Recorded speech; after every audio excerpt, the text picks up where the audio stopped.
కన్నా తల్లి, పొలం వడిల మన కన్నా తల్లి, వంగి వంగి నట్లేస్తూ ఉంటే, పొలం వడిల మన కన్నా తల్లి, వంగి వంగి నట్లేస్తూ ఉంటే, బురదల కాళ్ళు నానుతుంటాయి, ఎండక వేపు ఎండుతుంటది.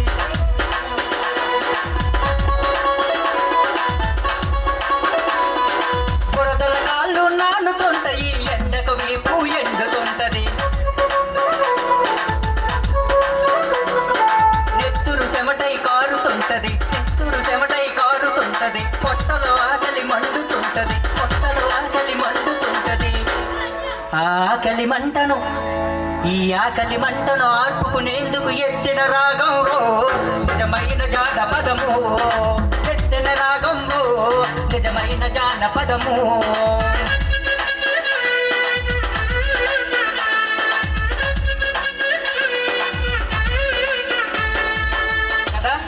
అటువంటి జానపదాన్ని నీ పేరు కోసం, నీ ప్రతిష్ట కోసం, ఈవేళ డబ్బుల కోసం అమ్ముకుంటుంటే, ఓ కళాకారుడా, నీ వెనకాల తోకలు ఎందుకు ప్రజా కళాకారులని ఆ పేర్లు తీసేయండి, ఏదో కళాకారులు మన ఎగవాకండి తప్ప ప్రజల్ని మోసం చేయొద్దు అంటాం. అందుకోసం మాకు ఏ పేర్లైనా పెట్టొచ్చు కాక. ఏమంటానంటే, ఓ ప్రజా కళాకారుడిగా, మీ బిడ్డడుగా, జానపద కళాకారుడిగా నన్ను గుర్తించినందుకు మీ అందరికీ పాదాలకు నమస్కరిస్తూ, ఏ కులాన్నైతే నీవు తక్కువ చేసి చూస్తావో ఆ కులస్తుడినై వస్తా నేను ప్రశ్నిస్తా. ఏ మతాన్నైతే నీ తక్కువ చేస్తావో ఆ మతస్థుడినై నేనే వస్తా ప్రశ్నిస్తా. దమ్ముంటే సమాధానం చెప్పు, లేదా అంతకుమించి ఏం చేయాలో చేసుకో. ఒకసారి నాది ఏ కులమో తెలియదమ్మా, అమ్మ రామకృష్ణ అని నా పేరు, అమ్మ రామకృష్ణ అని పిలుస్తారు. అమ్మ అని పిలుచుకున్నందుకు ప్రజలు పెట్టిన పేరు ఇది.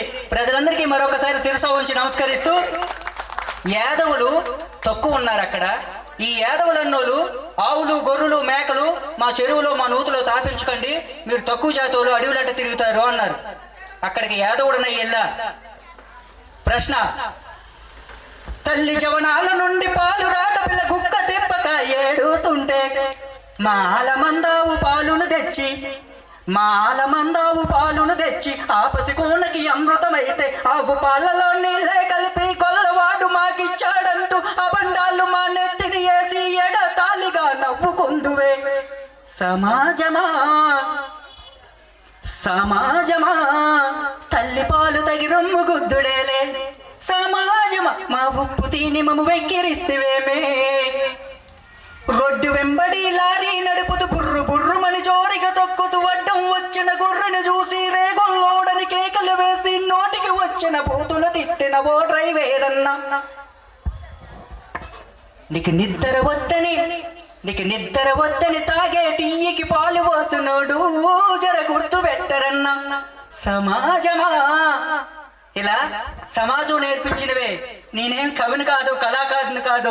మీ మధ్యన, మన మధ్యన జరుగుతున్న కొన్ని సిచ్యువేషన్లో ఆ పరిస్థితుల నుండే నేను నేర్చుకొని ఏకపాత్ర కానీ పాట కానీ రాసుకున్నాను. మాలోళ్ళు అంటారు, మాదిగోళ్ళు అంటారు, అల్లంతా దూరం ఉండంటారు. అరే కులాలతో ఏమున్నదిరా, మనుషుల్లారా కొట్టుకు చేస్తున్నారు. జానపదం ఏం చెప్తుందంటే, మా తాత ముత్తాతల నుండి ఇప్పుడు ఆ కులం మీద ఇదేది రోడ్డంట గొల్లబామ సల్లమ్ము కోనొస్తే అని తన్నుకుంటున్నారు ఈ క్యాస్ట్ పేర్లు పెట్టుకొని. మా తాతలు పాడేవాళ్ళు, ముత్తాతలు పాడేవాళ్ళు, ధన సిరిదాన గొల్లెలు వరిగట్లు మేపగల గొల్ల, ధన సిరిదాన గొల్ల, ధన సిరిదాన గొల్ల మా ఎన్నలు తోలబాయి గొల్ల, ధన సిరిదాన గొల్ల.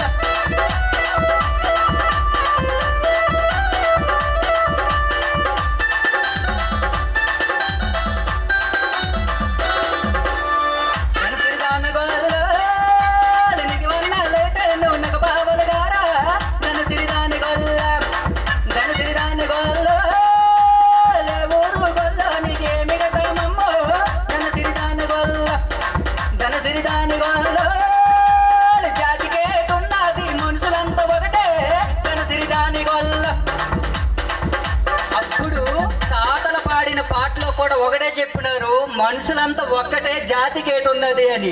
కానీ ఇప్పుడిప్పుడే ఆ పాటలు వాళ్ళ దగ్గర నేర్చుకొని కులాలు మతాలను కొట్లాడుకుంటున్నారు. ఇకపోతే నన్ను అల్లంత దూరం ఉండమంటావా, మాలోడు అంటావా, మాదిగోడు అంటావా, డప్పు కొట్టుకున్నోళ్ళు అంటావా, జమ్ముకు వాయించుకున్నోడు, నువ్వు అంటరానోడు అంటావా. డప్పులు జప్పుడు మేమో, డప్పులు ధరువు మేమో, శబ్దం మేము లేకపోతే నీవు లేకపోతే దుర్గమ్మ ఆడలేదు దిప్పిడి పిడి దిప్పి నీ కాళియమ్మ ఆడలేదు దిప్పిడి పిడి దిప్పి